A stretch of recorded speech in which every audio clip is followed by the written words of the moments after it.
The iPhone has this thing called live pictures. And what happened is that when you take a picture, it actually records 1.5 seconds, I believe, before and after. And some people like that. You could kind of tap on the picture and you could see what was going on. I'm going to tell you, I hate that thing. I think it's annoying in a way. And I deactivate that. I just want regular pictures. And in fact, if you come here into the camera, you can see my camera settings right there. Right above, it's going to have an icon. If I press here, it's gonna see live, right? So whatever picture I take now, once again, I'm gonna have that 1.5 seconds in front, a 1.5 seconds in the back. But the way to take that off is essentially so you just click right there and it turns it off. You saw the little label that says it's turned off. By the way, welcome to the channel. Make sure you subscribe, hit that notification, and I appreciate that. So that's gonna be a way, but a lot of times once you open the camera that's already activated, you're gonna have to like essentially do it every single time unless you go into the settings. I'm going to show you how to do that as well. So I'm here in the settings and I'm going to go ahead and look for my camera. And here's the camera. I'm going to press right here. And I have to wear my glasses for this one. But again, you can see here format 1080p, 30 frames per second. You can kind of set up this to whatever you want. You have some flexibility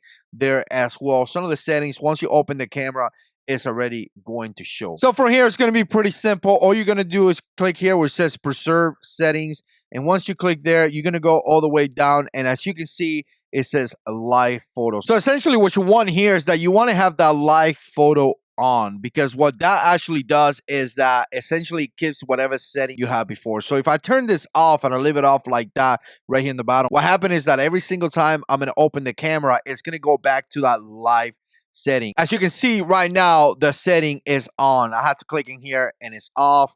I'm going to go back here and it's on. Let's put it off right here. I just closed the camera. I want to go back to my setting. We're going to go all the way down to the camera once again. And again, remember the live picture is turned off. Open the camera, go to preserve settings, go down there and again, turn that off. So whatever setting I have the camera on, it's just going to stay there. I'm going to go ahead and open the camera right now. And as you can see, it is off because I left it off. So again, that tab right there needs to be on. So like that, whatever settings you have, it's going to preserve and it's going to stay there. Hope that makes sense. Appreciate you guys watching. We'll see you in the next one.